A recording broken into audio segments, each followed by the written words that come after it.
और वाराणसी की दाल मंडी में सड़क चौड़ीकरण को लेकर संग्राम छिड़ गया है। प्रशासन जहां 10 फीट की सड़क को चौड़ा करने की तैयारी में है, वहीं रास्ते में आने वाली 6 मस्जिदों को लेकर अंजुमन इंतजामिया ने कड़ा रुख अपनाया है। कमेटी के ज्वाइंट सेक्रेटरी SM यासीन ने कहा है कि मंदिर शिफ्ट हो सकते हैं लेकिन मस्जिद नहीं। उन्होंने साफ किया है कि वक्फ की जमीन न खरीदी जा सकती है और न ही बेची जा सकती है।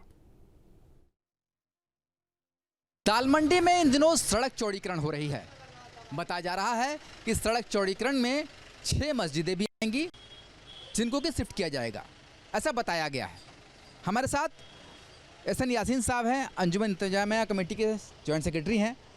यासीन साहब, दाल मंडी में जो चौड़ीकरण हो रही है इसमें ये बात सामने आई कि 6 धार्मिक स्थल हैं यानी कि मस्जिद हैं, उनको शिफ्ट किया जाएगा। आप लोगों से अब तक क्या बात हुई? नहीं, मेरी जब बात हुई थी शुरू में ADM साहब से और एग्जीक्यूटिव इंजीनियर साहब से, तो हमने ये कहा था कि मस्जिदों के ऊपर तो कोई बात मत कीजिए कि मस्जिदें न तो शिफ्ट हो सकती हैं, मस्जिदें न खरीदी भी जा सकती हैं, क्योंकि किसी भी मुतवल्ली को ये अधिकार है ही नहीं कि मस्जिदों के ऊपर कोई बात करे।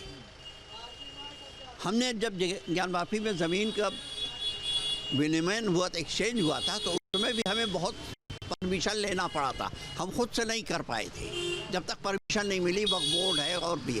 अब तो यहाँ के मसले में समझिए, अब जब से नया वक्फ एक्ट आया है उसमें अब तो एक तरीके से केंद्र सरकार भी इंटर कर गई है, सुप्रीम कोर्ट भी इंटर कर गया है, क्योंकि उम्मीद पोर्टल पर रजिस्ट्रेशन हो गया।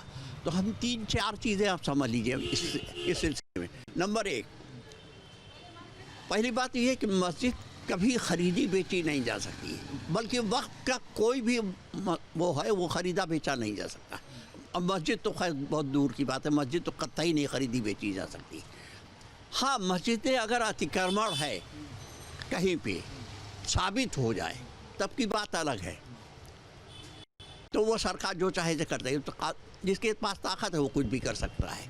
लेकिन मस्जिद कहीं लंगड़े हाथ सही, जितनी मस्जिदें हैं सब अपनी ज़मीन पे है, सबके कागजात मौजूद हैं और 10-20 साल नहीं, 50 साल नहीं, सैकड़ों सालों से मौजूद है। 100 कुछ साल से तो खाली लंगड़े हाफिज मौजूद है। रंगाई पुताई हो गई तो दिखता है नया, उसकी मेंटेनेंस ऐसी है। दूसरी बात, प्लेसेस ऑफ वर्शिप एक्ट आ जाने के बाद और भी मुश्किल हो गया है। तीसरा, उम्मीद पोर्टल पर रजिस्ट्रेशन हो जाने के बाद अब तो केंद्र सरकार भी आ गई है और सुप्रीम कोर्ट भी एक तरीके से आ गया। तो कैसे ये लोग कह रहे हैं कि हटा देंगे। बताइए कि आपने ये बात साफ की कि मस्जिद जो है, जो भी मस्जिदें हैं दाल मंडी के अंदर, सबके पास अपने ज़मीन के कागजात हैं और मस्जिद को शिफ्ट भी नहीं किया जा सकता। न मस्जिद शिफ्ट की जा सकती है। तो देखिए, यासीन साहब ने साफ कह दिया है कि दाल मंडी के अंदर जो मस्जिदें हैं उनको न हटाया जा सकता है और न ही उनको कहीं शिफ्ट किया जा सकता है। वीडियो जर्नलिस्ट शिवम मिश्रा के साथ सुशांत मुखर्जी, न्यूज़ 8 वाराणसी। आपके मोबाइल पर तुरंत आएगी ब्रेकिंग न्यूज। स्क्रीन पर सबसे पहले दिखेगी बड़ी खबर। देश दुनिया की हर खबर एक जगह। अब आपके मोबाइल पर तुरंत फटाफट इंस्टॉल कीजिए न्यूज़ नेशन ऐप और रखिए खुद को अपडेट।